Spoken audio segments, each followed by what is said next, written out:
So we're going to do the show on Monday night this week, are we? No, I can't do Monday night. I'm out. So it's going to be Tuesday night. I can't do Tuesday night. I'm at a preview. God, the show changes its name just constantly. So I'm guessing we're going to have to...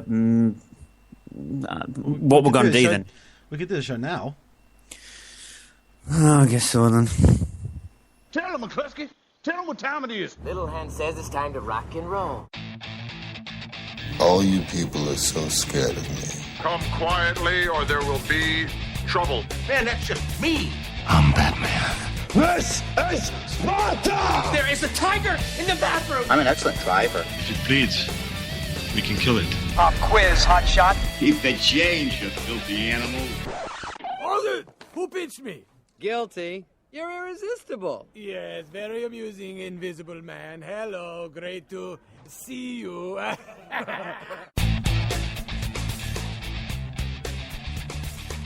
Hello and welcome to this week's Monday Movie Show. If you live in Australia, and if you live in the UK, it is the Sunday Movie Show. We're moving around again. My fault. Yeah. I'm busy. As per usual. And to be honest, I would have been busy tomorrow night and Monday as well. So going back into this is a timey-wimey wibbly-wobbly thing here. I'm getting a headache already. But yeah, I would have been busy all the way through the week because I've just been stupidly busy over the last fortnight, working 6-day weeks rather than 5-day weeks. So it's not good for my sanity. So I think you have sanity. Yeah, so I think I am Stuart, but I'm questioning that logic. Yeah, if you're Stuart, then that must mean I'm Andrew. Oh, I could be. Again, timey-wimey, wibbly-wobbly kind of thing. But yeah, we're live on... That would be more kind of Quantum Leap thing, wouldn't it? It's just a strange sci-fi crossover between everything. But yeah, we're live on a Sunday night in the UK. It's now 20 to 10 at night, so we're even later than normal because I've had to record a podcast previous as well. So yeah, if I fall asleep during this, you know the reason why. So it's the 18th of October 2015, and like I said, we're live on a Sunday night, and we're looking at quite a few films this week. So I'm hoping that we speed roll through this week's show. So on the cinema section, we're looking at these movies. Yeah, we have, as we heard in the opening of the show, Hotel Transylvania makes an appearance again with Hotel Transylvania 2. I'm not saying that again because I'll trip over my tongue. We have Guillermo del Toro's latest film, Crimson Peak. He preached through the curtain. That didn't take long, did it? No. Told you I tripped over my tongue. We have the Lance Armstrong drama of the true story of the programme. We have another retelling of the story of Peter Pan in Pan.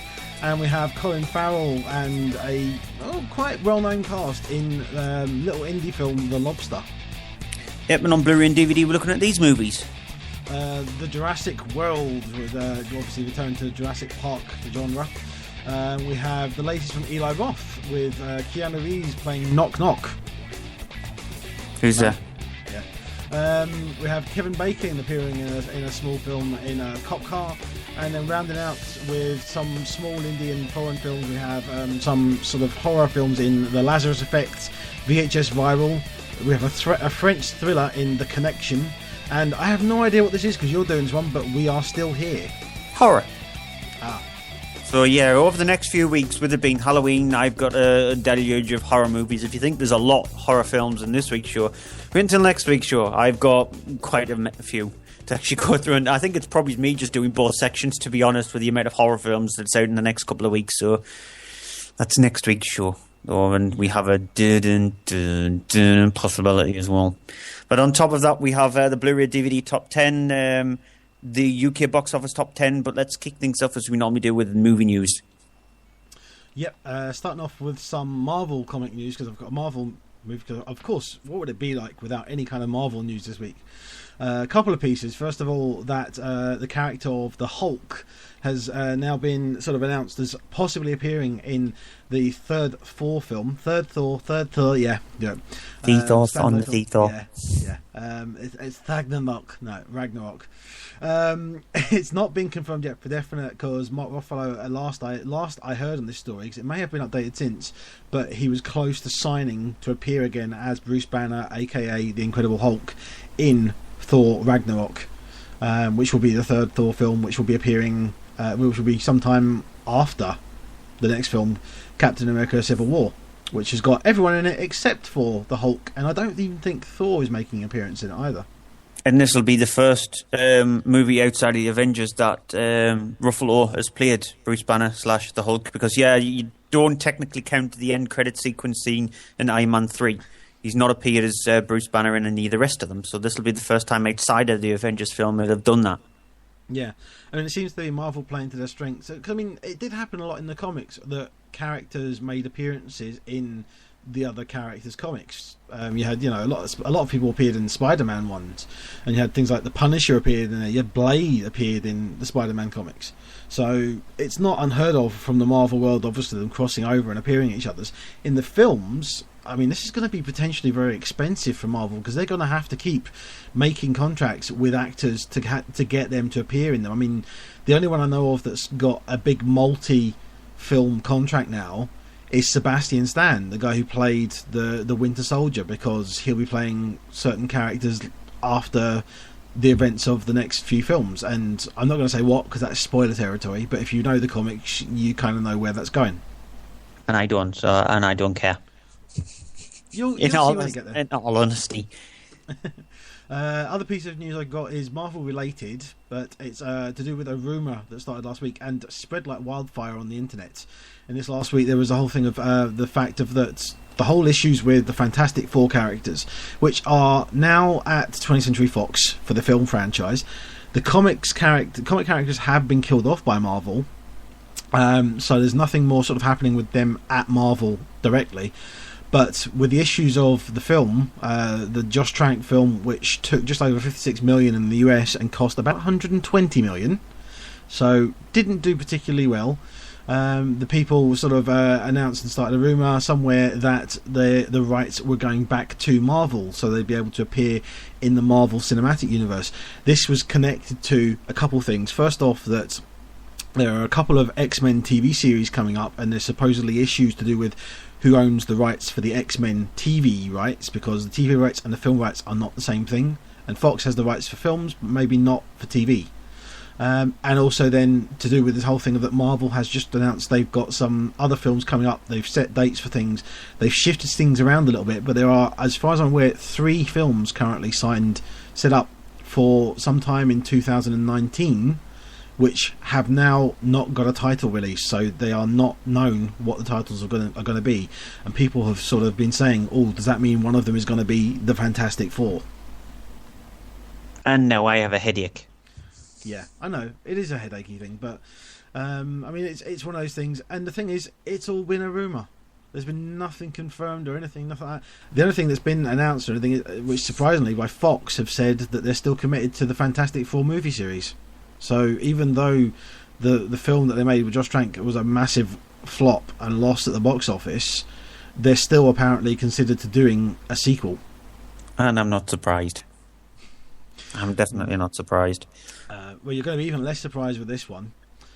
Die Hard 6 is happening. Oh, God. Yeah. Apparently Len Wiseman is currently in the running to direct it, so it won't be the director of the last one, which was absolutely terrible. It'll be the director of the one which was lesser terrible, Die Hard 4.0, as it was called here, or Live Free and Die Hard in America. It's going to be a sequel and a prequel, apparently. Bruce Willis will be playing the present-day John McClane, and another actor will be playing a young John McClane in the 1970s. So we're getting a flashback film for a Die Hard film. How desperate does that sound? Clutching at straws. Very clutching at straws. Yeah. I wouldn't be surprised if they lose the license to Marvel. Well, he does seem a bit like a superhero, doesn't he? Yeah, so yeah. Indestructible. Maybe that's the reason why they're doing prequel-sequel thingy. It's kind of like the Deadpool. The Deadpool of the comics is like he's indestructible and he just goes around shooting people and letting out loads of really bad puns. Yeah, pretty much. No, I've only got 2 pieces of news, and they're only small pieces of news, so I don't think you'll actually care about either. Well, it's all I could find, because we did the show on Tuesday, and so we've only got a small little gap between Tuesday and now, and so okay, the news care button is on standby. There hasn't been very much news, has there? So the only pieces of news I found is a new Resident Evil CG movie is in the works. So it should be released alongside the final Resident Evil film, Resident Evil: The Final Chapter. Which, did you read about the news story about the stunt woman being badly injured on the set within the first week? I didn't, but sorry, I'm pressing the K button and it's just not working. What about the stunt woman? Yeah, she was badly injured during one of the opening stunt scenes that Mila Jovovich was shooting, and obviously she's just come back from being pregnant, and so that they've had to get a stunt woman in to do a few stunts that she couldn't do, and so she was really badly injured, nearly killed, as a matter of fact. So yeah, anything about that? Well, hopefully that's gonna all come out all right. Yeah, and so the new CGI film, which is going to, it's got no title at the moment, is going to be released alongside the final chapter. And the surprising part of it is the director who they've got to do it, and it's Takeshi Shimizu, who directed The Grudge. Okay, this is more your territory than mine then, because I haven't seen any of the Resident Evil animated films. If there's more than one? There's two. Yeah, there's two, Damnation and Degeneration. And I haven't seen The Grudge either because it's not my kind of territory.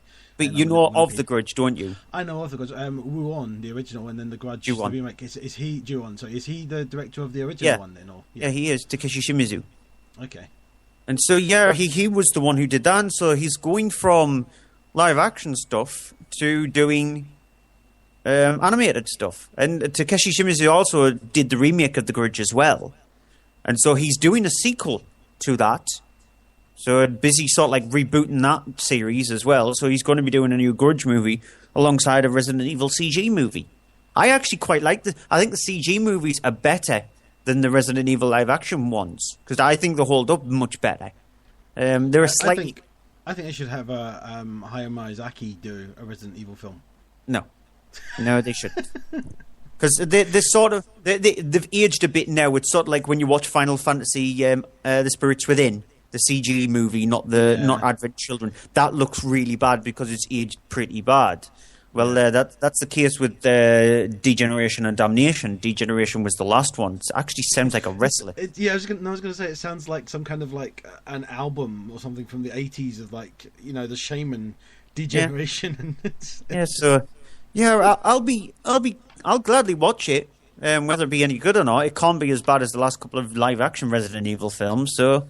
We'll see. It possibly could. No, it can't, because those two were horrendously bad. The only other piece of news is, again, the care button should be pressed constantly for this. The Rabbids movie has been given the full go-ahead. So the Rabbids...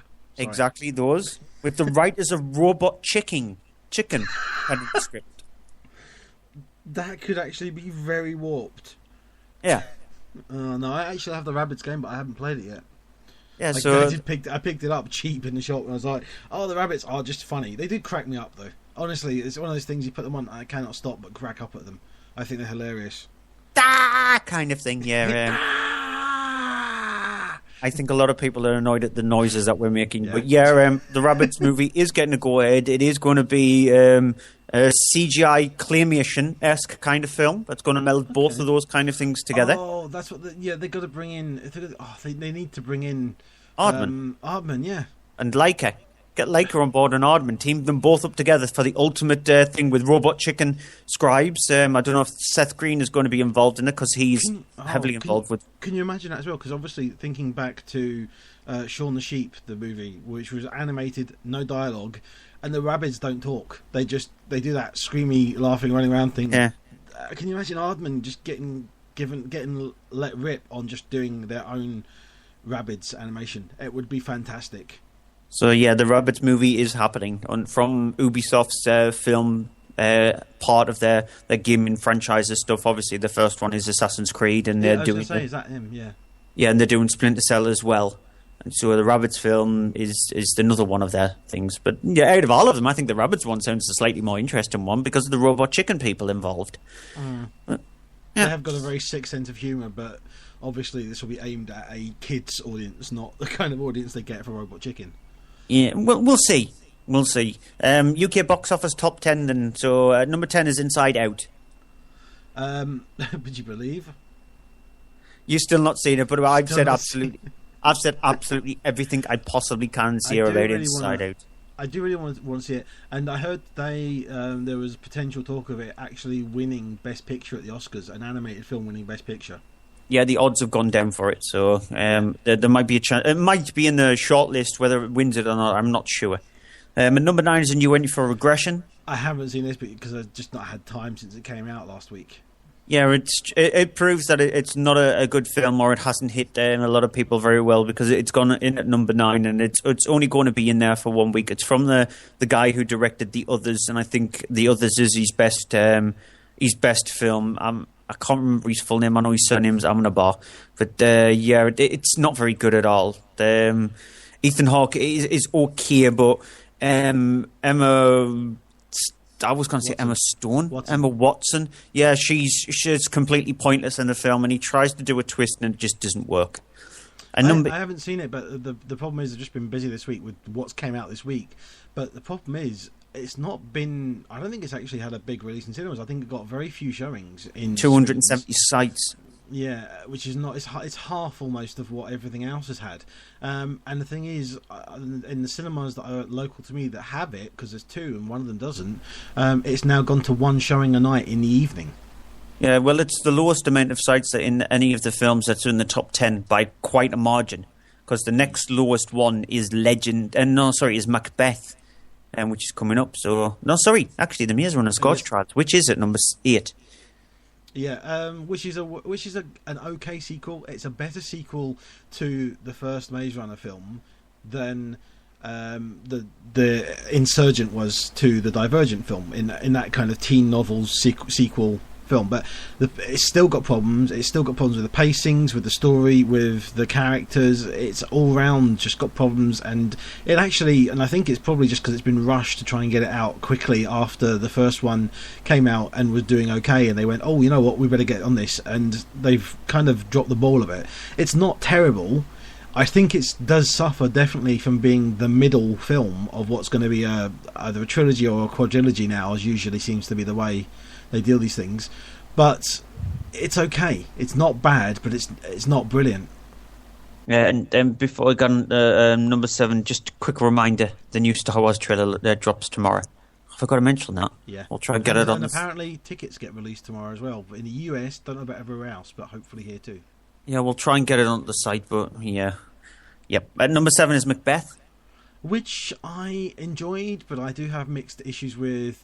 Obviously the Shakespearean dialogue is at any time difficult to follow. I think it's more so difficult to follow in this film because I think it's actually very strong Shakespearean dialogue in this compared to a lot of the other films. A lot of the other films that have been based on it, even if they've taken it directly, it's a play that the dialogue in this is very strongly written and strongly handled, and that's the reason I think people actually walked out in the screening I had in it.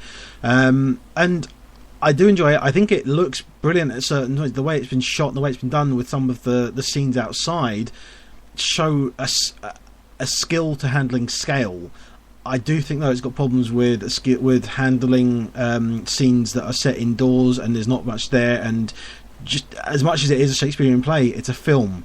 It's not just dependent on the actors. You have to actually visually show something as well, and it doesn't do that.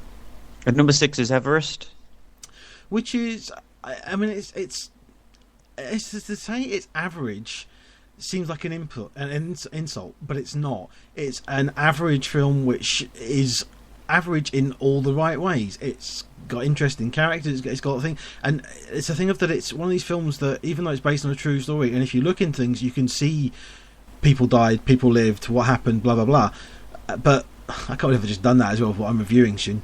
But there is this whole thing of the one thing it does, which a lot of these films which are average about kind of a disaster film thing, because it is but isn't exactly a disaster film, it keeps the tension and it doesn't predict and foreshadow who will live and who will die, and that is why you should see it, because it is very well handled in that regard. It's a film that will keep you guessing right to the end as to what exactly happened.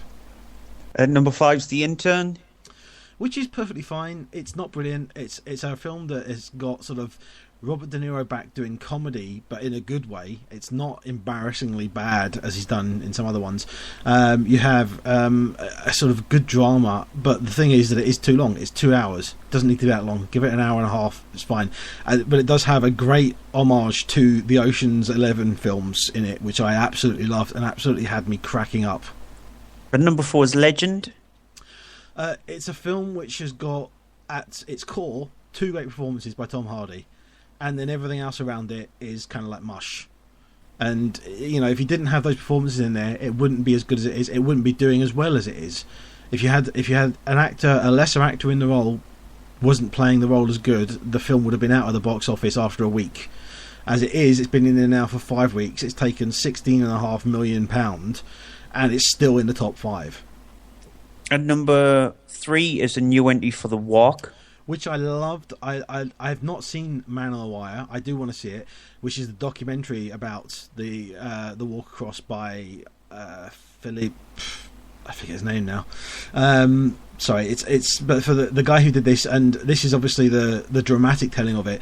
And it doesn't bring anything new to it if you know the story at all. But the thing it does do is it brings the whole visual thing of the walk, and it's a film that you do need to see in 3D to get that effect. Obviously you don't have to see it in 3D, but you lose something if you only see it in 2D, because the whole sequence at the end, the half hour at the end of it with the walk across the wire, is honestly something to behold. And number 2 is a new entry for Sicario, which is a worthy follow-up from Denis Villeneuve, the director of Prisoners, but it's not as good as Prisoners, it's not as tense as Prisoners, it's not as well written or as tightly wrought as Prisoners, and you don't quite care about the characters as much as you do about the ones in Prisoners. There are some characters in there that are more interesting because they're darker characters, but by the end of it you kind of come out of it and go, well, wasn't as good as Prisoners. And at number 1, staying there for a second week, is The Martian. Yeah, which is Ridley Scott back on top form, doing a film which I felt was a bit Ridley light, but still good film. It felt a bit more like it was Ridley Scott directed it with a little bit of Ron Howard there and a lot of Robert Zemeckis directing it as well, which is not a bad thing because there were three very good quality directors, but it's all down again to performance, and the performance in this one, obviously being Matt Damon, is really good. But the thing that's good about it is it's incredibly well written by Drew Goddard. Yeah, Drew Goddard again needs some plaudits because he seems to be one of those writers who gets sort of like pushed into the background, and I think he might actually like that. But the stuff that he's created over the last few years has been really well done. So I was just having a conversation with Stuart and Lauren from Page 2 Scream about an hour ago about Drew Goddard and how he's writing, and the fact that he should work with Ridley Scott a lot more and see what would happen if both of them teamed up for maybe Alien Paradise Lost or maybe the next Prometheus sequel, see what he could create that way. Because if that's what happens with Ridley Scott when he works with Drew Goddard, then Prometheus might be a much better film with Drew Goddard helping. I just don't want him to have Damon Lindelof because he cannot. Yeah. Damon Lindelof is a good starter. He is not a closer. He cannot finish a film. He can set up a good setup, which is why he's good to having a film at the start of a franchise, but then drop him, have him nothing to do it because he cannot finish a story. And there you go, use Drew Goddard, because they work brilliantly together, and so they might actually be able to create something for Alien Paradise Lost. Right, Drew Goddard can definitely write creepy as well, obviously, Cabin in the Woods. Yeah, first release of the week then, cinema-wise. Hotel Transylvania 2, which is the follow-up to the 2012? Something like that. I think, yeah.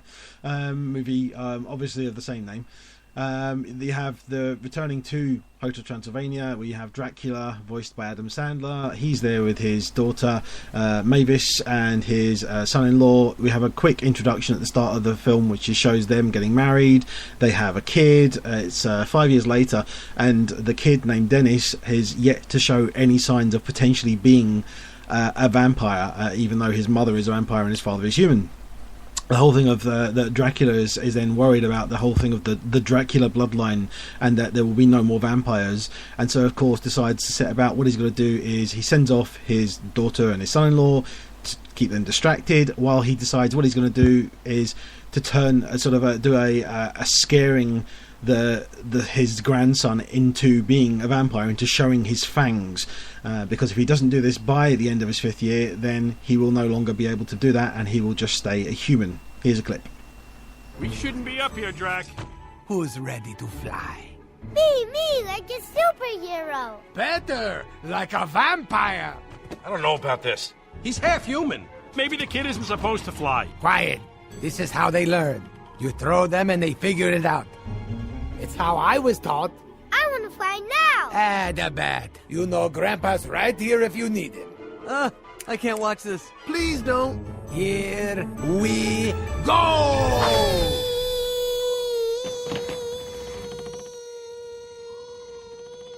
He's still not flying. He will. Still not. It'll happen. This is a tall tower. That's why it's good. You should get him. Drac! I did that my first time. He's getting too close to the ground. You know what? He's not gonna fly.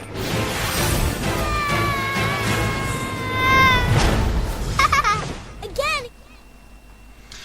So, this is the thing with sequels, is that you have, especially with animated films, is that the first one is something that will have ideas in it that are visual great ideas, and they have a lot of things in it, and it's not only that the story is fun, but it's also visually fun, and you have things going on in the background that will make you chuckle and make you laugh and go, oh, that's a good idea, and things that you'll see while you're watching it, and a lot of the things like the knickknacks of a film.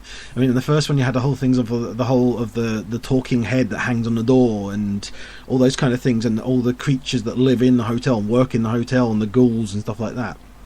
And the problem is with the second one is that they decide, oh, we're going to do a second one, we get a script quickly, we better get working, because animation films obviously take years to get fully done, edited and everything all finished. And the problem is when they rush it, they leave out time to come up with these ideas and to be as innovative as this. This was a problem exactly that I had with Monsters University, the follow-up to Monsters Inc. Because Monsters University had a couple of visual gags like that, and then it was just flat for the whole thing. This is unfortunately very much like that. It doesn't have a great story to it. It doesn't have any great setups of things. It has some sequences in it which are fun and are giggly moments, but there's nothing in this that is laugh out loud funny as the first film. There is no point in this did I actually bust a gut laughing like I did during the first one, because the first one was very clever and it was very smart and it knew it and it got away with it. This one is just literally, oh, we've got the story, this is happening, blah blah blah blah, and then in the background occasionally something happens, but it's not been like, it's not someone has spent time going in that and going, oh, this will be good, and people have put things in there out of fun because of the fact of that they haven't probably had time to think up and spend time doing these little things in the background, which, as much as obviously they have time, they've got to do a film, they're not going to have that much time on this one because it's been rushed since the first one was a success. So the problem is, it results in it being a bit of a damp squid compared to the first one. It just doesn't have the comedic punch that the first one does. It's not bad, it's not boring, but it's way below level of the quality of the first one. It feels like B-roll from the first one. Like they had a lot of ideas. They had a lot of ideas for the first one, but the ideas that they cut out for it seems to be what they've presented for the sequel. Because the jokes out there that we did find funny in the first one, they reused those jokes in the second one, but sort of like differently timed and differently twisted around. So they still have the talking heads on the doors, and so they use them, and they use the blob kind of character. And the trailer, one of the funniest jokes, unfortunately, is in the trailer, which involves the blob on a scooter, a motorized scooter, and you've got them on the back, and then all of a sudden it goes really, really slowly. And it is quite funny that if you'd have seen it outside of the trailer, but because the fact that it's been part of the trailer, that just seems to be the problem with the film. A lot of the good stuff's in the trailer. The rest of the movie just feels like B-roll or cutting room floor kind of stuff, or the kind of thing, deleted scenes or extras that you would find on the Hotel Transylvania DVD. They just thought, well, let's get a sequel out straight away or as quick as we possibly can because the first one did decent enough, so we'll just use B-roll footage for it. And it's unfortunate because it was one of the best Adam Sandler movies. And this is still the best Adam Sandler movie of this year because I've seen all three now, unfortunately. And And so he cannot do live-action movies. When he does animated stuff, at least he's behind the camera, and you don't have to see him act. So that's a good thing. So there are bits and bobs in this which do work, and there are a few little scary moments which younger children will find scary, like the first one. But it's not as good, nowhere near as good as the first one, even though the first one was quite average. This doesn't even get to average. Yeah. It's a shame, because it could have been a great franchise, and as it is, it has turned into that kind of thing that gets put on a Saturday morning for kids, just for a cheap cinema thing. And it should have been, it could have been, a great kind of thing to rival Disney and Pixar. Yep. No, for a complete different turn, a completely different movie. Crimson Peak, it's Guillermo del Toro's latest film, and it centres around the character played by Mia Wasikowska, or Wasikowska, depending on how you actually pronounce it. I've heard a lot of people say Wasikowska. I've always said Wasikowska, so I'll just stick with that. And she plays Edith Cushing in America, where her life is actually really good. Her father is an important person, and where they live... and so people come to him with business ideas to try and get some kind of money. And so she's got a really nice, opulent life. Definitely proof in by the kind of dresses that she wears. She's an author, and she gets sort of like slightly the mickey taken out of her at the start of the film when people think that she's going to be like a Jane Austen kind of character, when in fact she wants to be more like Mary Shelley. And that gives you the tone of what the film is like. Then we're introduced to Tom Hiddleston's character. He's a person who's come across from England with his sister, who's played by Jessica Chastain, and he needs help with his business, which is a huge, massive clay mines, and he's come up with a mechanism which is able to mine the clay much faster, and so he needs some kind of money to be able to help that, and he slowly starts to fall for Edith Cushing, Wasikowska's character, and an unfortunate event happens with her father, which then gives her no reason to stay in America. So she moves over to the UK with Hiddleston and Chastain's character, and she marries him. And then they move into this huge, massive, sort of like dilapidated mansion. And here's a clip. There's something the matter with you, Edith. Something startled me, that's all.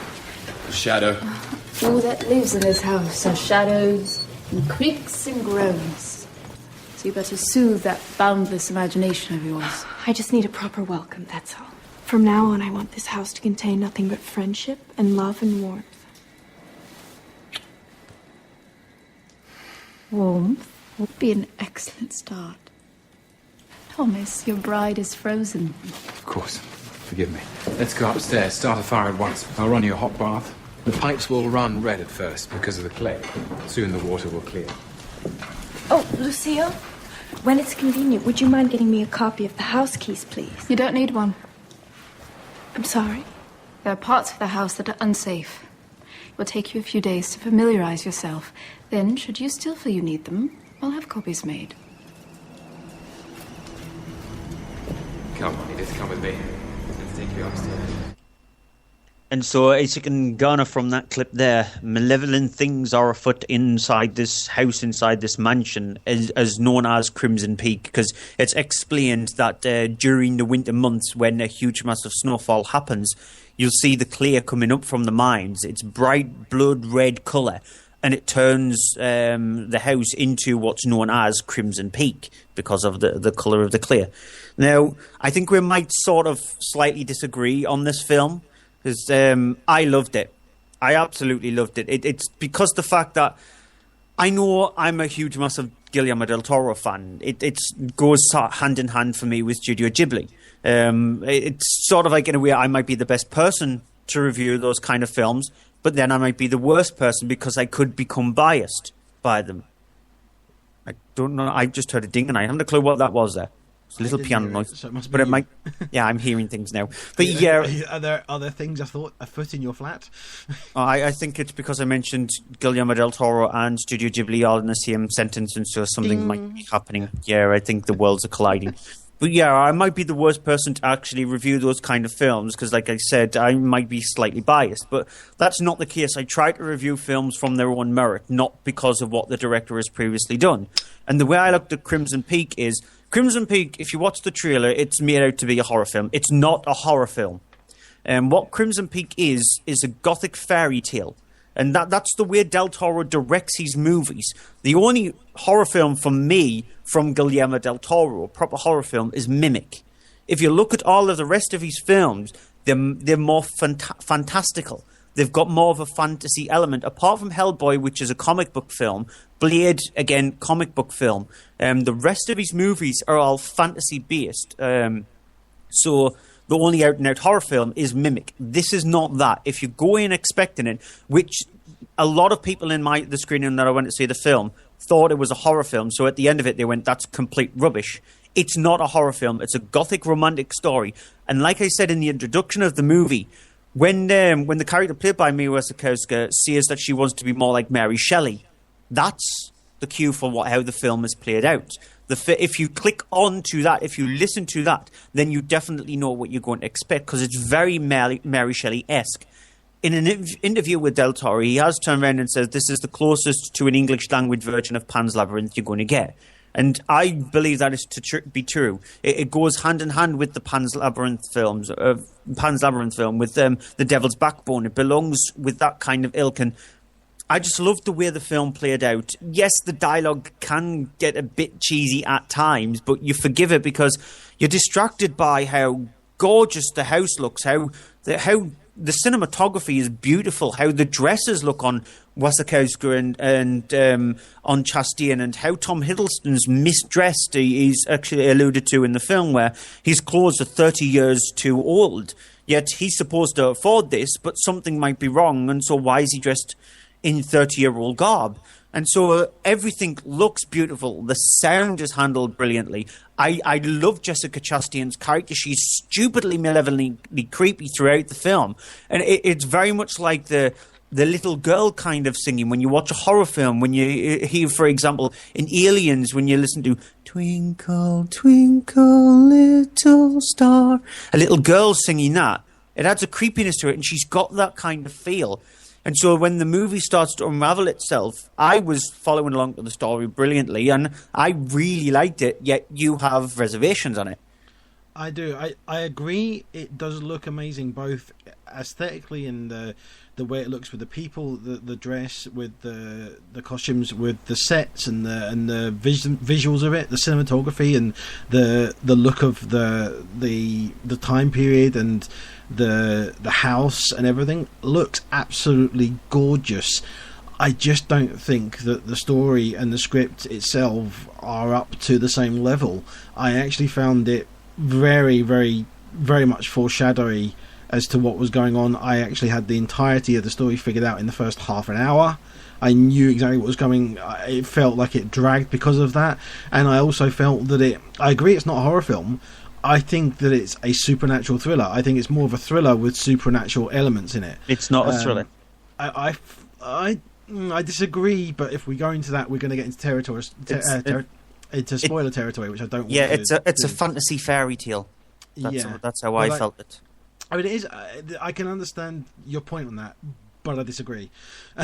But we're not going to get to an agreement on that, I think, at all. But the thing is, I mean, I do love the way it looks. I do love the way it's filmed. I actually love the performances from Tom Hiddleston, and especially from Jessica Chastain. I hope she gets a nomination for Best Supporting Actress in it. I don't really love Mia Wasikowska in it. I think this is. I don't think it's her worst film she's done, but I definitely think that it's. I mean, her performance in the film, I think, and as much as her character is supposed to be a bit overwhelmed by everything, I actually think her as an actress was overwhelmed slightly by everything. I just found her not quite right in the role for me. But the film, I mean, and the thing is, I went and saw this with my other half, who, it might be because she does love horror films, and she was disappointed it's not a horror film. But her and I had the same thing of that. She came out actually more disappointed with the film than I was, and she was very looking forward to it, and I think had high expectations, which is what let it down for her so much. And what you're saying, other people. For me, I didn't really want to see it massively. I could have waited fine enough until it came out on DVD, but I was okay with it. Just the problem, as I say, I found it incredibly predictable after the first half hour, and even more so the further along it went. I genuinely was just remembering and thinking and feeling things from it. Actually felt like very much a crossover with the Robert Zemeckis film What Lies Beneath, crossed over with Tim Burton's Sleepy Hollow, but obviously not with as much of the cheesiness of Sleepy Hollow, and not as much of the convoluted plot as there was in What Lies Beneath, but still it had those tangible feelings to them of the ghostly aspects and that genre of the time and the setting. Well, I absolutely loved it. But on to the next film, because we could be here for quite a while and we've still got quite a lot to get through. The Programme, which is Stephen Frears' adaptation of the novel by David Walsh. It's a story about the whole thing with Lance Armstrong and him, the whole thing of doping and taking performance-enhancing drugs for winning the Tour de France, the 7 years that he did. It's actually based on the book, as I say, by David Walsh, who is himself a character in the film. He is played by Chris O'Dowd in the film, and you have Lance Armstrong played by Ben Foster in the film.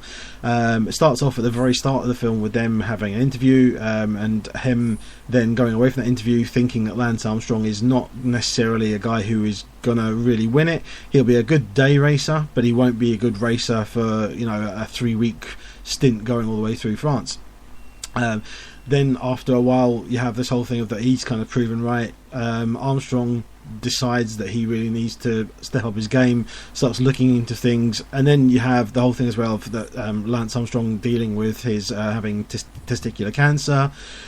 That gets kind of glossed over a bit in the film. It's dealt with sort of seriously, but it's very, very quickly over with in the film. He doesn't get much time spent on it, but as a result of that, you kind of get that determination, that drive from him of that he's beaten that, he wants to now go on and beat, and he brings out this kind of competitive streak in him that he decides he is going to do anything it takes to become the number one. Ultimately what it does is takes him into a situation where he is taking performance enhancing drugs. He's keeping it secret from everyone suspects it, and there's nothing sort of a sign of it, but in particular David Walsh suspects it, and even then sort of raises this with him at his next interview. Here's a clip. Dr. Ferrari made a statement about EPO. Do you remember that? No. Did you ever visit Michele Ferrari? I did know him. How did you know him? In cycling, you go to races, there are lots of people, small community. Did you ever visit him?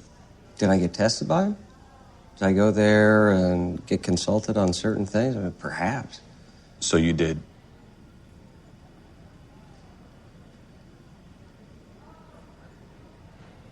Sorry, just because the tape recorder won't really pick up on your body language, can I get a yes or a no on that?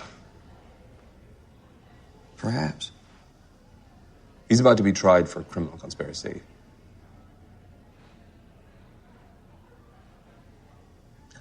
I think the judges and the prosecutors should pursue everybody, no matter who they are, because that's their job. So the thing with it is, obviously this is based on the book by David Walsh, the newspaper reporter, and you have the whole thing of that it cuts back to him and then cuts to scenes going on with Armstrong. And the thing of it is that it's a film which does, if you have a story that's based on someone's views of things, there are going to be things that they'll have obviously their view of things that happened and won't necessarily know everything that did happen then.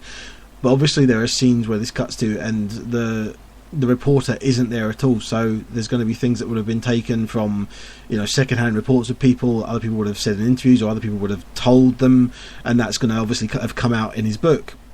The thing that I found actually really odd with it is that being that it's based on a book by someone, there are scenes where you have Armstrong with him on his own. There's a scene in particular which you've seen in the trailer of him standing there preparing his speech for when he's being giving a big press conference, and repeatedly saying over to himself in the mirror in a way of kind of just testing himself how to say it, not so much trying to convince himself, but more just practicing to say it so it sounds convincingly, of saying I have never been tested positive for performance enhancing drugs. And it's a thing of that you have scenes like that in it, which you then kind of start wondering, well, did he do that? I mean, is that someone making it up? And then you have the whole thing of then you start wondering, well, it's doing this, is it kind of making him out to be a monster? Obviously he cheated with drugs, it's been proven, it's things he came out in the end and confirmed all that, but it's a question of showing him, is this a motive that he did it for the money, did he do it because he wanted to be first, did he do it for this, did he do it for that? And I just found myself all the way through it questioning that position on the character of Lance Armstrong versus the reality of Lance Armstrong. I found myself just detached and wondering that all the way through it, because those scenes, unless Lance Armstrong has come out himself and said I did this, I was like this, then it's potentially all fiction.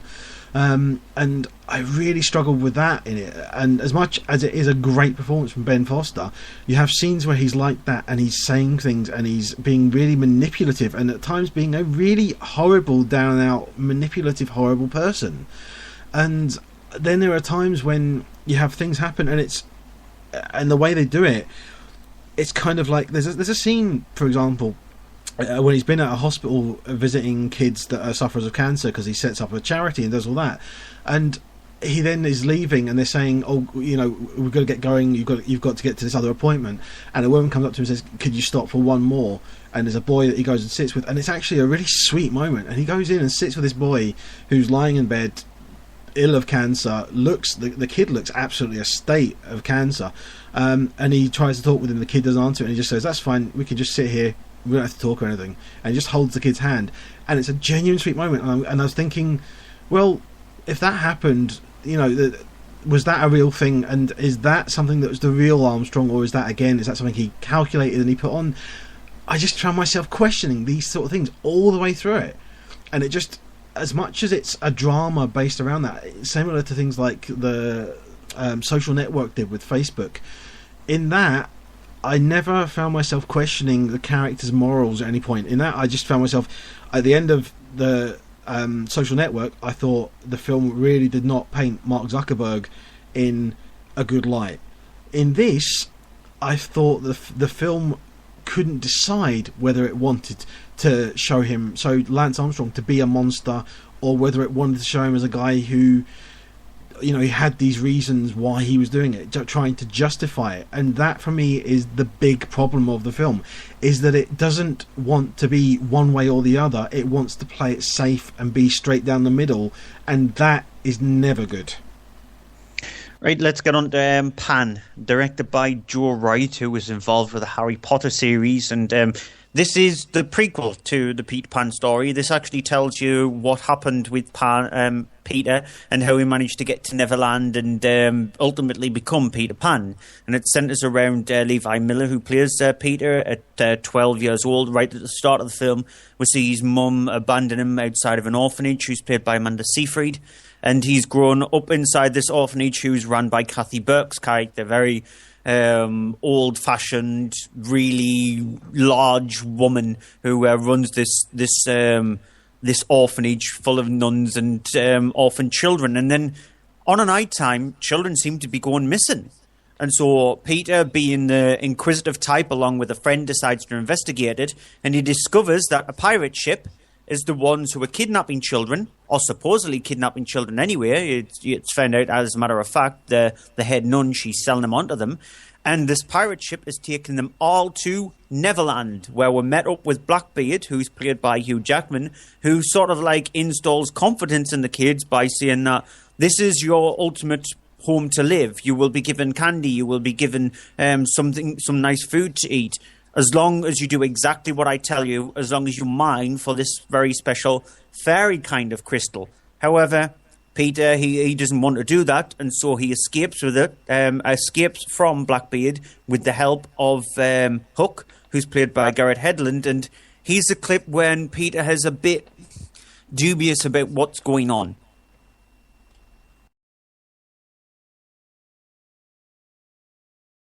These things they expect me to do. I can't do them, Hook. I've tried. I can't do the things, so I can't be the one. Listen. Hook, what the bloody hell am I? You can go feeling sorry for yourself all you want, kid. But knowing where you're from, that's half of knowing who you are. That's more than most of us here will ever know. At least you know where you come from. Born to a warrior, heir to a prince. Does that mean you're the one? I don't know. I don't know if there is a one. But I do know that if you aren't the guy, and you are just you, maybe that's enough.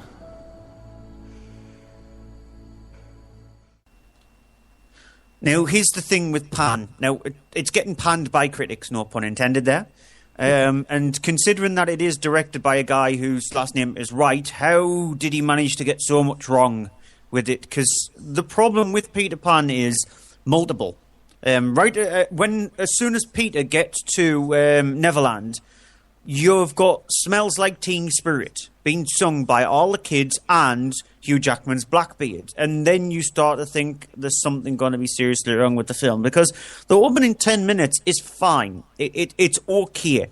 And then when it gets to that, you start to feel, yep, this is going to be a bit of a car crash. And from then on in, that's when the film becomes a major car crash, because everybody involved, apart from Levi Miller, who plays Peter Pan, is just bad. You've got Hugh Jackman, who plays Blackbeard. He's having a lot of fun with the character, and he's probably having the most fun out of everybody. And he's tolerable. Garrett Hedlund, who's playing Hook, is annoying because every single line, he has to shout like that constantly.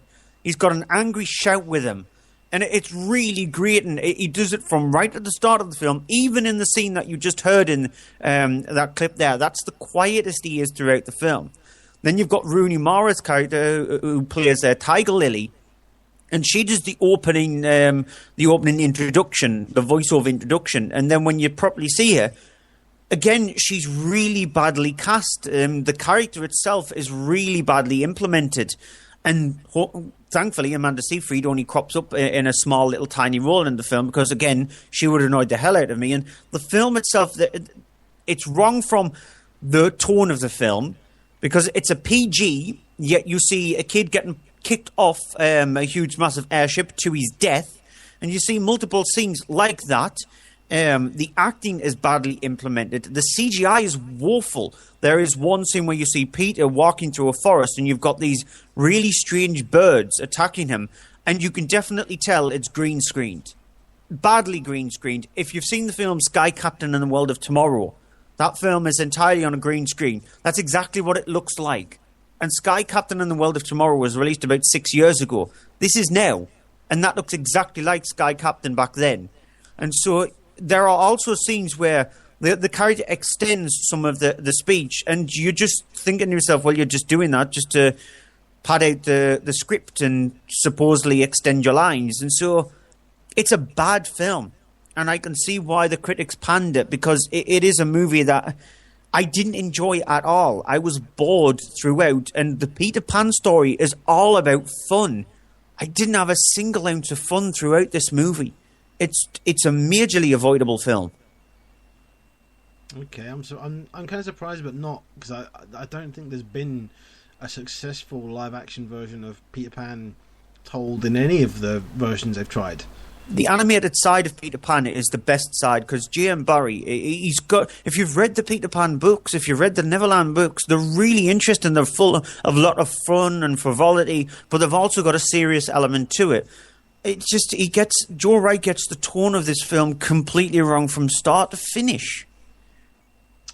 Okay, going to go on to very quickly The Lobster, which is written and directed by Yorgos Lanthimos. It is he's done a couple of films that are foreign language films. This is his first English language film, which has Colin Farrell as the main character, David, who it's in a weird. Now this is going to sound really weird, but stick with me.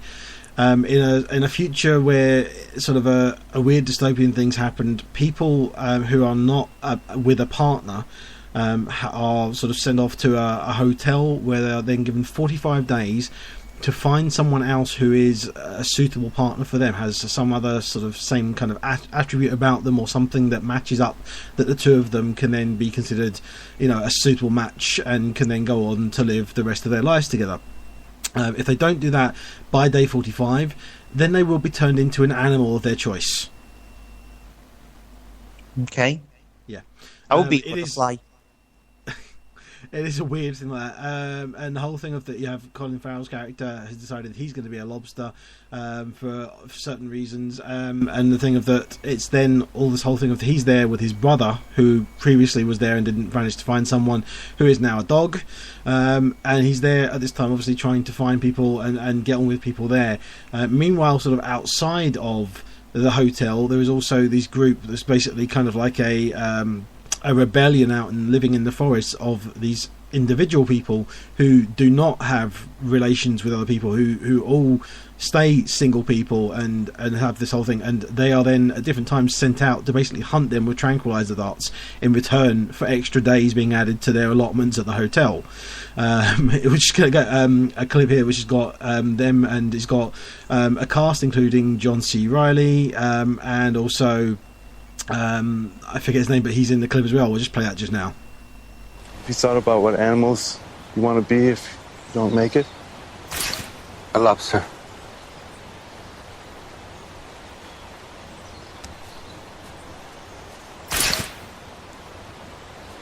I'm going to be a parrot if I don't make it. Why don't you become parrots too? And then we'll all be together. You're a complete idiot. Picking one of the few animals that can talk when you have a speech impediment. You'll lisp, even as an animal. As for you, they'll catch you and put you in a pot of boiling water until you die. And then they'll crack open your claws with a tool, like pliers, and they'll suck out what little flesh you have with their mouths. You're pathetic, both of you. I'm not going to be turned into some animal. I'll come and visit you, though, with my partner. When we're walking together in some park, or when we're swimming in the sea, or when we're on one of our trips. And so this is the thing with the lobster. It's one of those films that is very odd, very out there. It's the thing of this whole thing of the way that the society structure seems to be is completely different. You have this whole thing of in there as well. You have Rachel Weisz in amongst the people that are living in the woods. You have the character there, as I said, was Ben Whishaw. I couldn't think of his name. Sorry, in that clip as well. And it's a very, very weird film. It's also sort of making commentary on the whole thing of human relations and how that works and stuff. And I think that it does so for the whole scenes of which are set at the hotel is where it's really interesting. It's that about halfway through the film, it then becomes a whole thing with the scenes all set in the forest and then going to a city where it loses what effect it has by being in that weirdness of the hotel, and it goes on to the weirdness of the woods and the people, how they are in the city and stuff, and it just kind of it wanders on for too long. It should have been a lot shorter. It should have just stuck to the hotel thing and done that and just stayed in that sequence, and it would have been a much better film. As it is, it does have moments which are oddly uncomfortable and funny. It has a very weird sexual tone at certain points of it as well, which it just comes across as slightly wrong. And it's, as I say, an all-round nut-bar odd film. So if you do like that kind of odd thing and you're kind of curious and you go and see it, you might like it. But if you don't, then stay away because you'll hate it.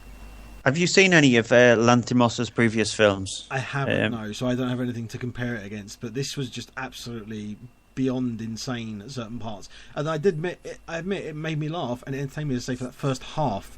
But then the second half just felt like it dragged and dragged. So, have you heard of the film Dogtooth? Which was Lanthimos's. I think it's probably one of his more straightforward films. It's just centers around three teenagers who live with their parents, and their parents say that the outside world is evil, and so they keep them constantly locked up inside the house. And it's a very weird, psychologically twisted movie because it revolves everything around about is the outside world evil, incest, things like that. So Lanthimos has been known to be a very, very strange director, and my guess is that surprise me. people who were fans of Lanthimos's previous stuff, especially Alps. Alps is a weird film to try and explain. It's just about a group of people who set up a business to try and help grieving people by taking on jobs which the grieving people originally, the people who they're grieving for, worked for. So the dead people, they take on their jobs. Honestly, he's a kooky director, and my guess is this seems to follow those kind of routes. He doesn't deviate from his weirdness. Yeah. It wasn't a bad film, but it felt very misguided and misdirected in a lot of scenes, and especially the last half of it. Sounds like it. Well, that's it for the cinema releases for this week's show. We'll be back in a moment for the DVD and Blu-ray section of the show. There was a real sense of you were doing something wrong, but that did give it that feeling of excitement. When the reveal of the film happens, that's when it just becomes absurd. And the atmosphere and just the sense you get whenever you go into it is undeniable. It did absolutely zero for me, which could be for the hype. What we've just discussed there is just scratching the surface on it. Hi, I'm Eric England, the director of Contracted, and you're listening to From Page to Screen, the horror show. And that is a show that Stuart was actually recording before this evening's show, wasn't it? The horror show. Oh, yeah. Yeah. Was it fun tonight? Was it a good show? Oh, I'm tired. So it knackered you out. Okay, so we're going on to the home releases with DVD and Blu-ray section. During this, we're going to obviously have our look at the DVD and Blu-ray top 10 in a second, but then reviews of these new releases. We have the return to the park of sorts with Jurassic World. Eli Roth directs Keanu Reeves in very, very over-the-top thriller Knock Knock. And then Kevin Bacon's in Cop Car. We have a duo of horror films with The Lazarus Effect and the third in the VHS series with Viral. And then Jean Dujardin stars in thriller The Connection. And we round things off with small little horror film We Are Still Here.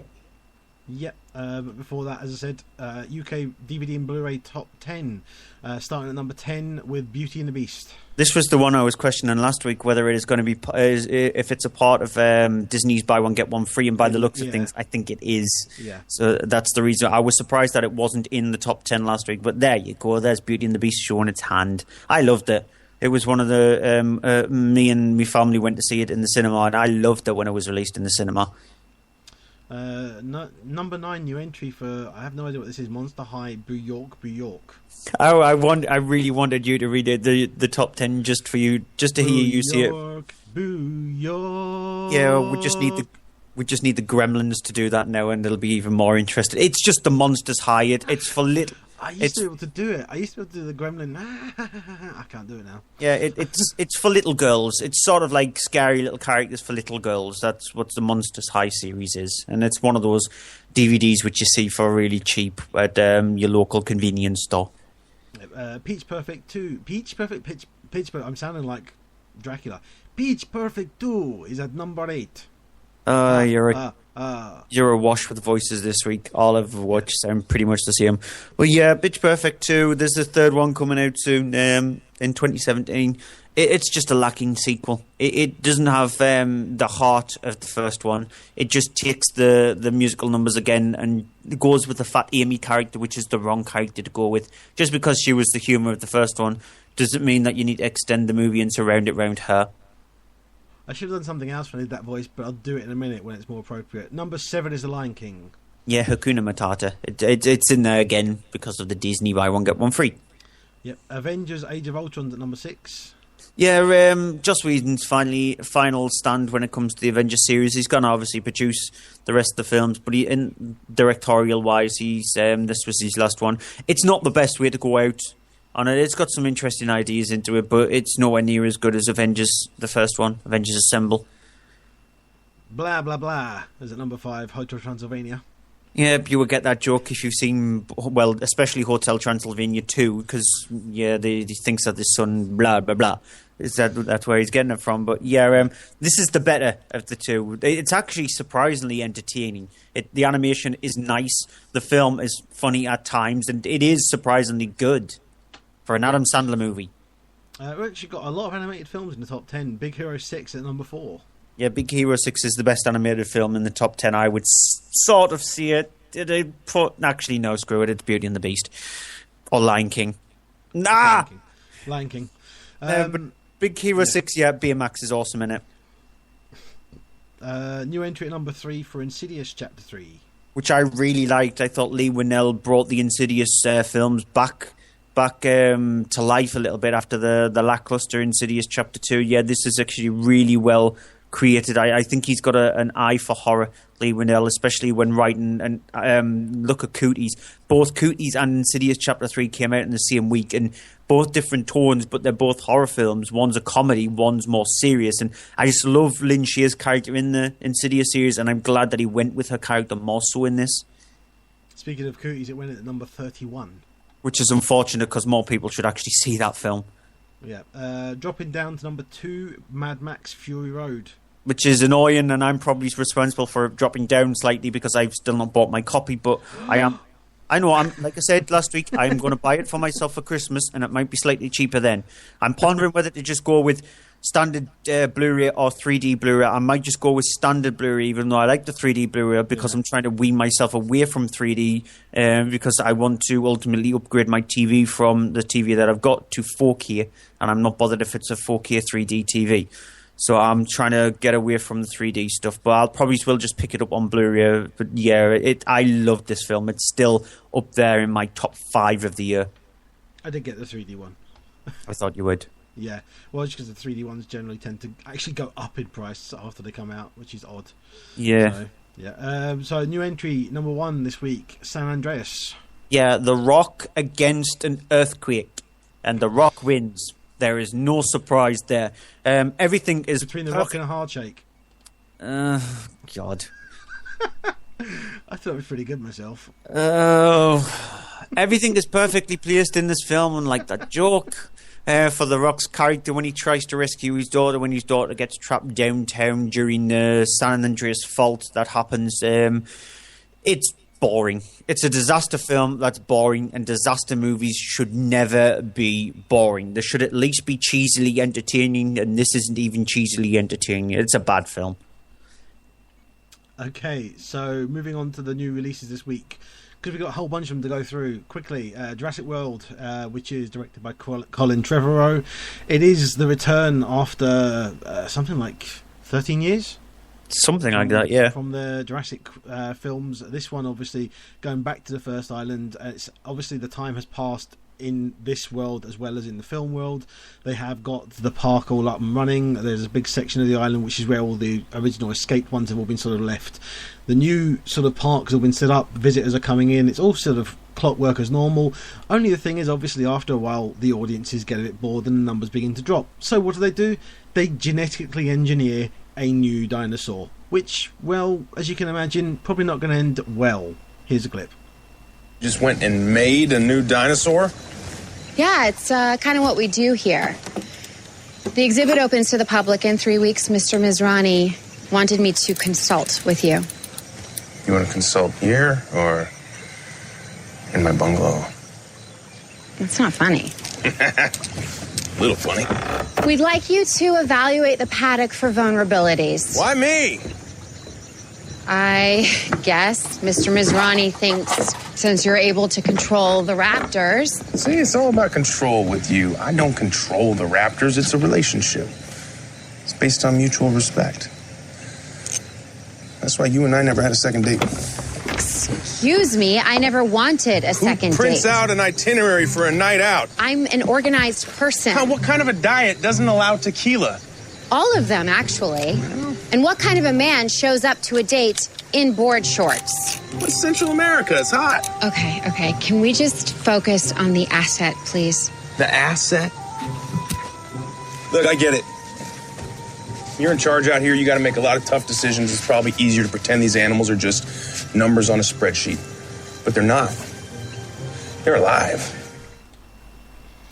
So, of course, you have there Chris Pratt, who plays Owen, and you have Bryce Dallas Howard, who plays Claire. Claire being the kind of the runner of the park, the one who's in charge of everything, controls everything from the control room. Chris Pratt being a guy who's sort of in charge of a 4-team sort of raptor team, which is being sort of trained and tested for different potential sort of applications. As you can imagine, things go wrong and the park ends up getting into all kinds of chaos. Thrown into the mix are two boys that are Claire's nephews. The things will sort of kick off, and I mean, you can imagine from there, you know, the Jurassic Park scenario thing sort of happens all over again.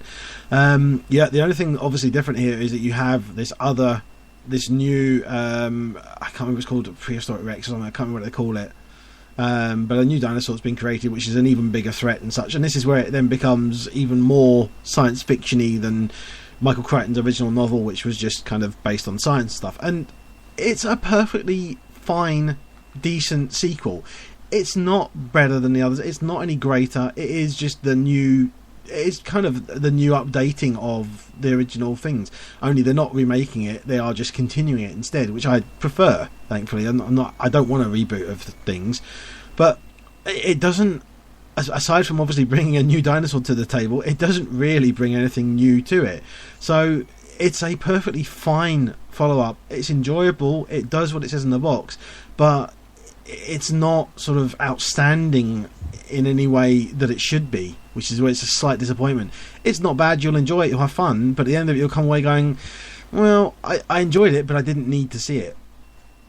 Yeah, and it's one of those films where it still bewilders us to this day that it's gone past 1 billion at the worldwide box office, and how well it did in the cinema, because it is an entertaining film and it has its moments. It's not as good as the original Jurassic Park, and its sequel, it's better than the third one by a country mile, because that one is very forgettable. But it is one of those head scratches where you think to yourself, could it be down to Chris Pratt and what he did in Guardians of the Galaxy, and that's maybe helped the film? It can't be down to Colin Trevorrow because he only did one previous movie prior to that. It might have been down to the name, but a lot of people who might come into it and see Jurassic World would not be sort of like attached to Jurassic Park, and it just makes you scratch your head a little bit. And it's a fun film, but it's still, it's not as good as the first two, and I can't see how it managed to go past 1 billion that quick and that well. Yeah, it is surprising. It's one of those things that it kind of makes you scratch your head a little, go, huh? But I mean, as I say, it's if you like the other three films, see this, you'll probably enjoy it, and that may be why people have gone to see it and then gone back to see it again, because it has a kind of a fun ride. I don't know that it's going to have that same effect on home video, because it's not big screen, big sound and everything, so be wary of that. Right, next up is Knock Knock. It's directed by Eli Roth. It stars Keanu Reeves, who plays Evan Weber, who's a father of 2 children, and his wife. His wife decides to, both of them are architects, and his wife decides to go off on a holiday and just leave her husband behind so he can finish off a project. One stormy night, he hears a knock on the door, and there's these 2 girls standing there who are dripping, soaking wet. Asks if they can use his phone so they can call for a taxi because their car is broken down. They're going to a party and they're unable to get there. They're not exactly sure where it is. They only have an address. So he says, yeah, by all means, come in and use the phone. And so while he's booking a taxi for them, however, they have ulterior motives, and this clip gives you a feeling of what one of the characters is like. It's like destiny that we were meant to meet. Do you believe in destiny, Evan?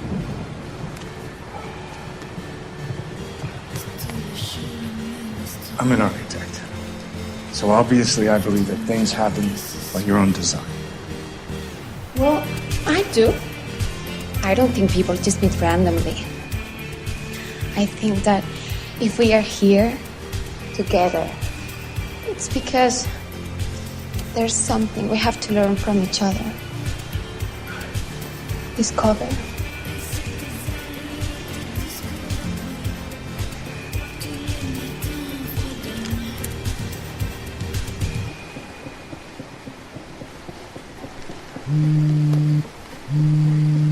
It's here.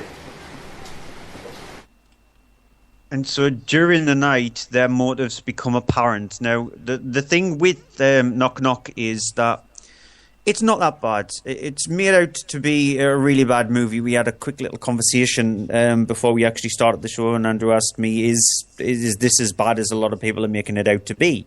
And it's not. It's not brilliant, but it has its moments. Keanu Reeves does get really annoying because all he wants to do in the latter half of the movie is moan and whine, constantly saying that he's a good man, yet he decides to have sex with these two women.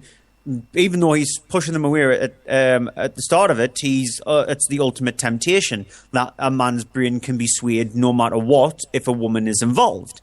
And so, yeah, it's just how far they can push the man and the fact that they are going to exact revenge. And you think to yourself, both parties are to blame. Why would you want to do something like that on the female's point of view?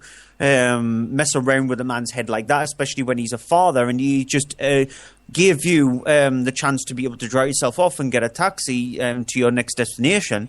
And from Keanu Reeves' side of things, why would you ultimately fall for these two temptresses and engage in carnal play with them, and then obviously you're going to get your comeuppance from it?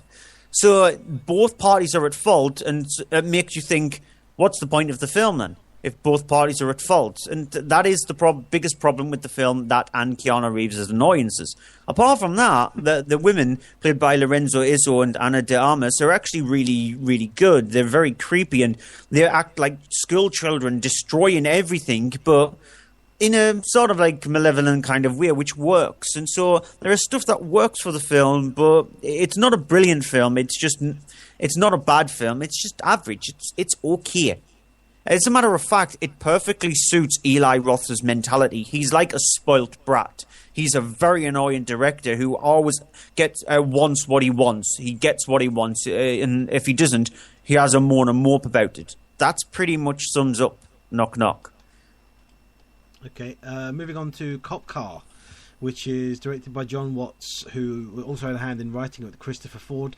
It is a film that stars Kevin Bacon as a sheriff of a town. He's sort of it's a case of, the film starts off with these two young boys played by James Freedon Jackson and Hayes Welford, who are kids walking around. They walk through the countryside. They're walking around in this bit. They find hidden amongst some trees a sheriff's car that's just there. It's been left. They are sort of playing around in it. They find the keys.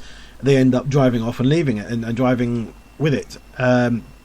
Cut to the sheriff that's played by Kevin Bacon, who we see has recently buried a body nearby, and returns to the scene to find his car then gone. Obviously then he's a bit panicked. The two boys are off driving around having a bit of a joyride in it, and things going on, while he is then trying to find them while also stopping anyone else in his sheriff's office from finding out, ultimately getting to a car and a radio so he can call in and try and stop anyone else from listening on the radio. Here's a clip.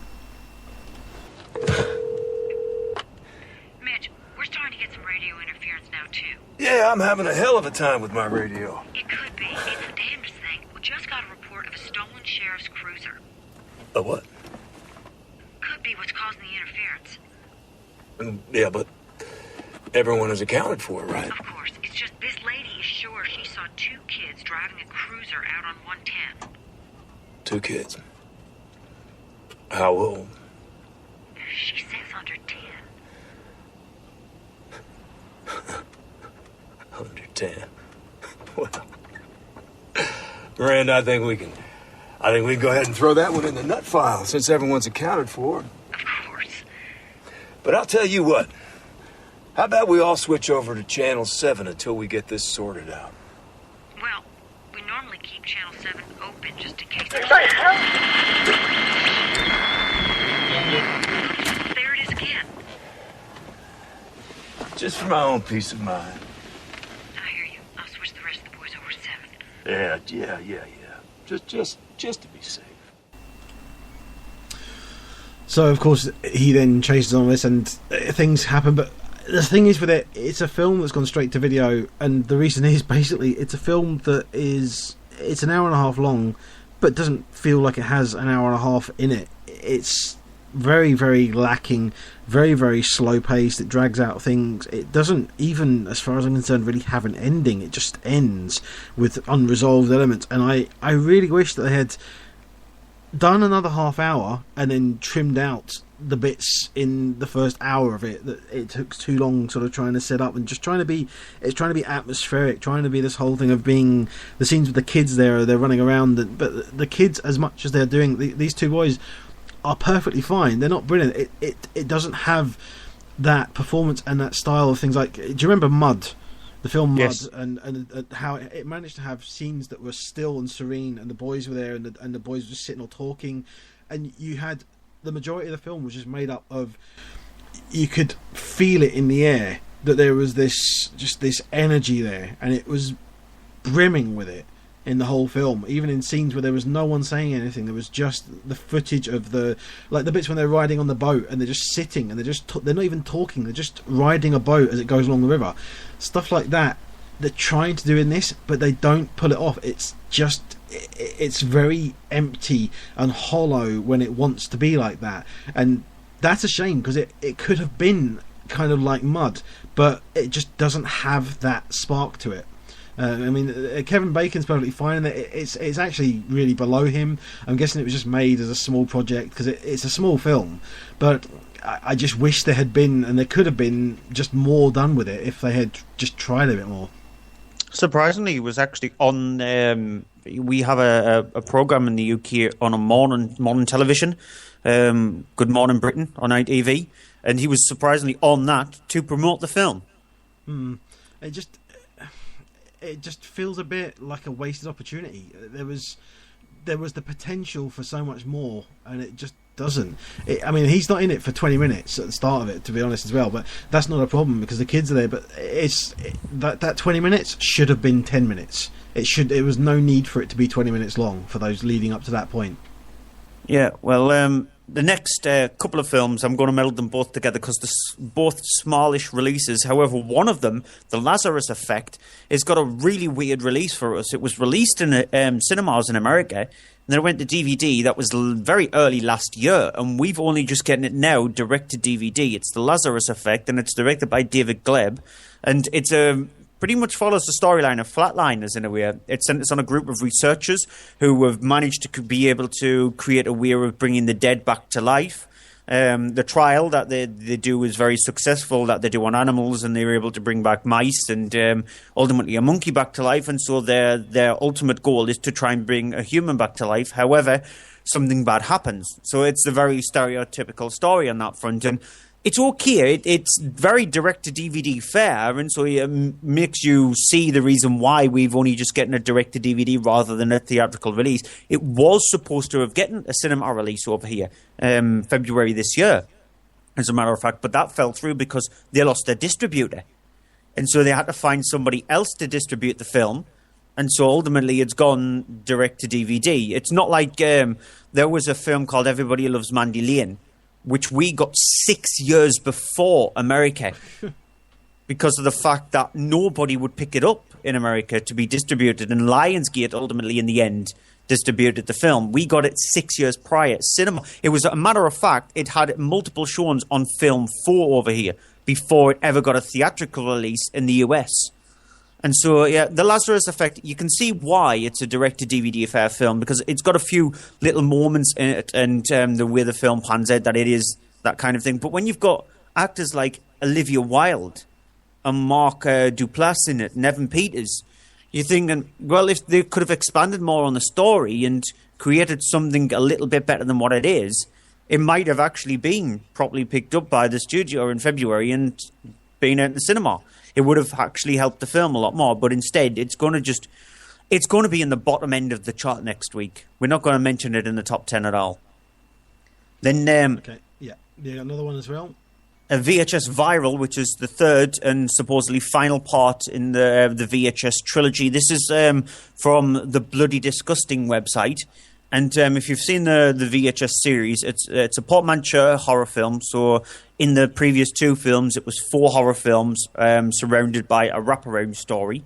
Very successful series, the first and second one. The third one is 3 stories with a wraparound. The wraparound is about an ambulance that's speeding around America.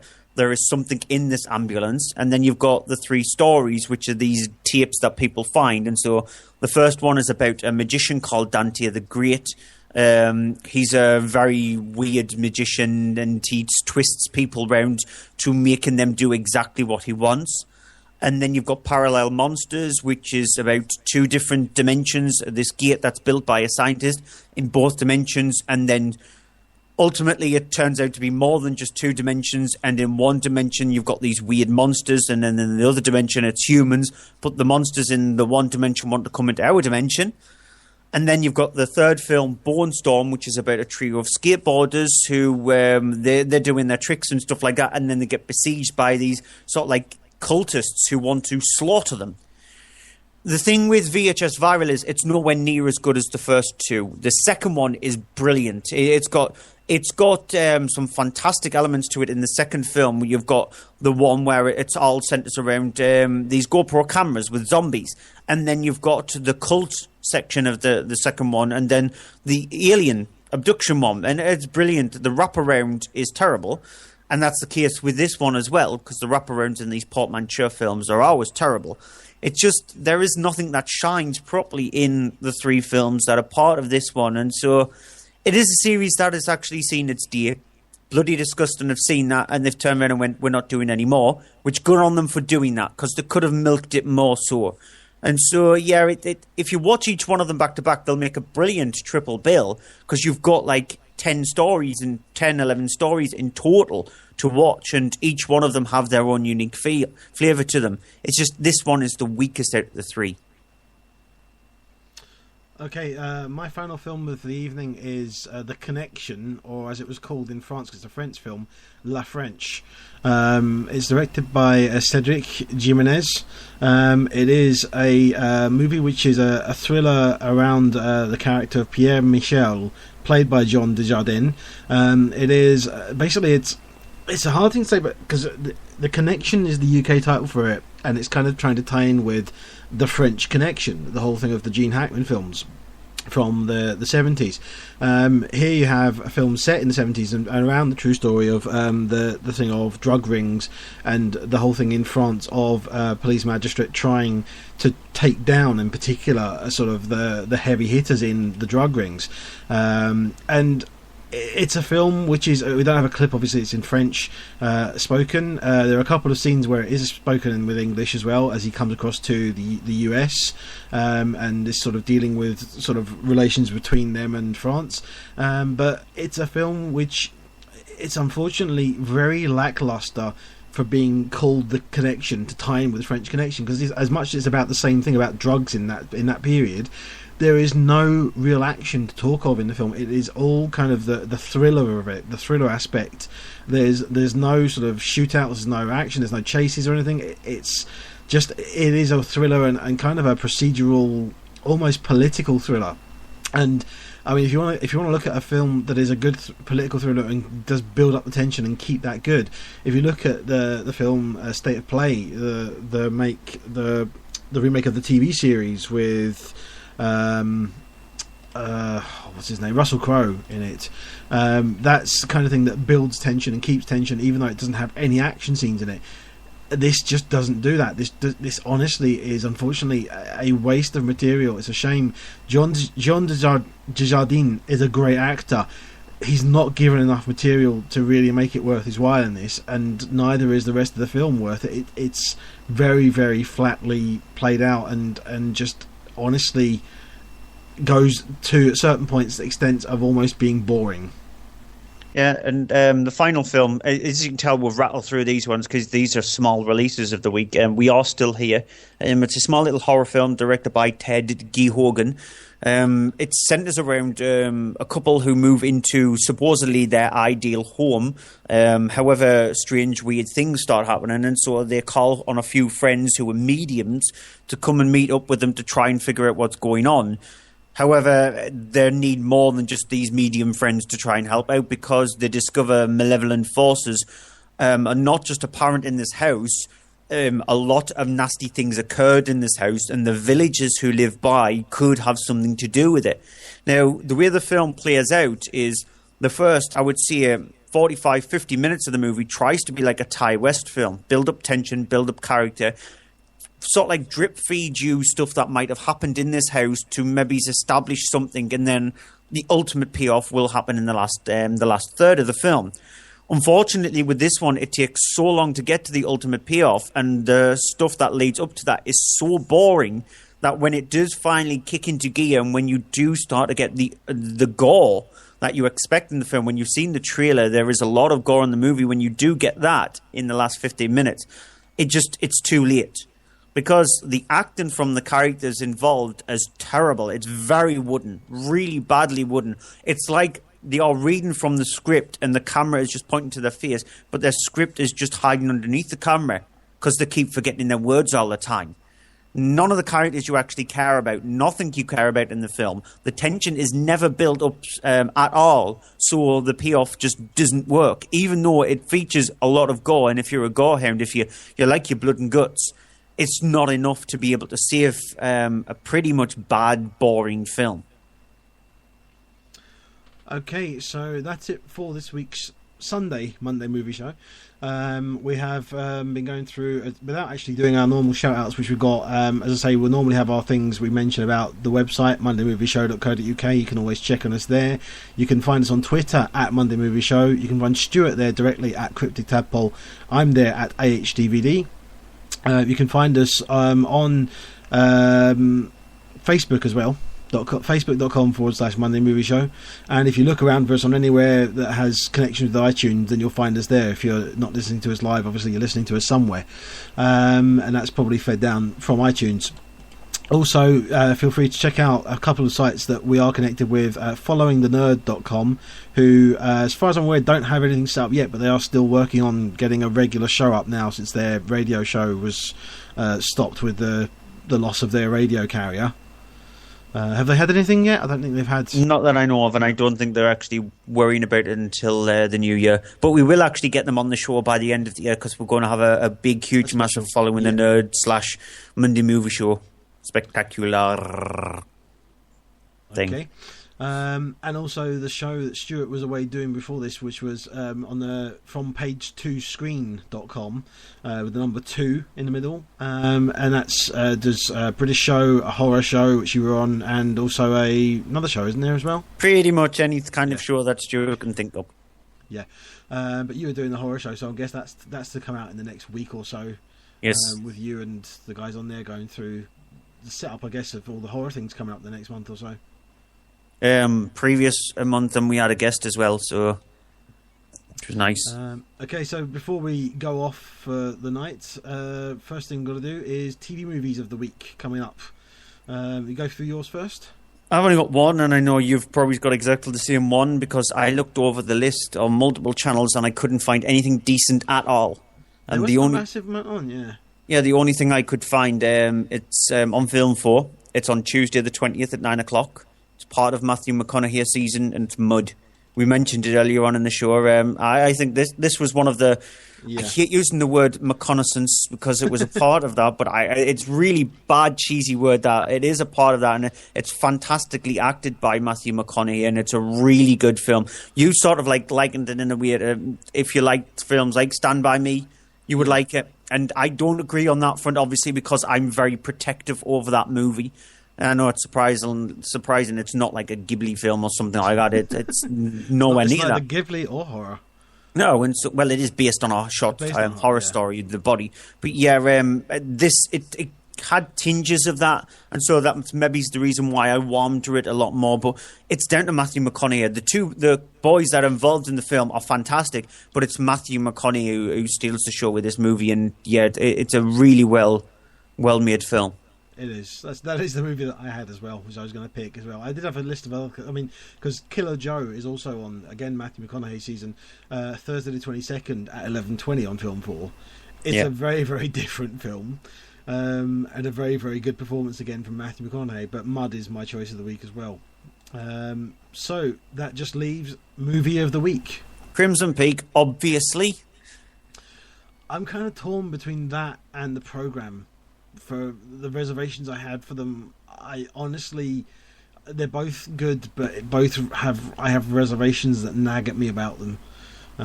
But they are the best of the week as far as I'm concerned. But which one out of the two do you have least nagging reservations about? And it better begin with a C and have a P in it somewhere. Ooh. It has a P in it somewhere, but it doesn't have a C. No, the one that has the least nagging about is the program.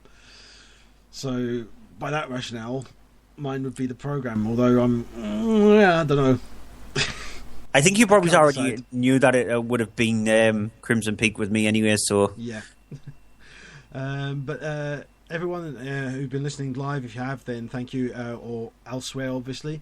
We'll be back next week. We will confirm the time on the website, mondaymovieshow.co.uk, as soon as we know, because things are kind of all up in the air and very busy at the moment. But we will be back next week with, amongst other things, a review of the new Vin Diesel film, The Last Witch Hunter, which we're going to leave you with a clip of just now, him and Elijah Wood, of all people, making an appearance in there.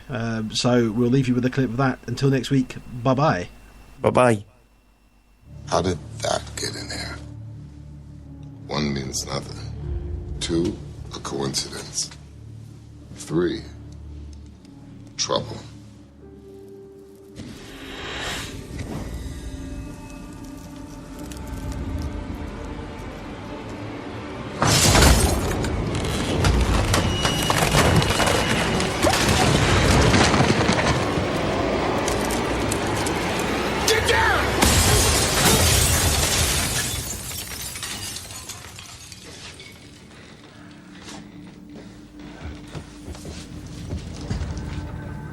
You want to quit?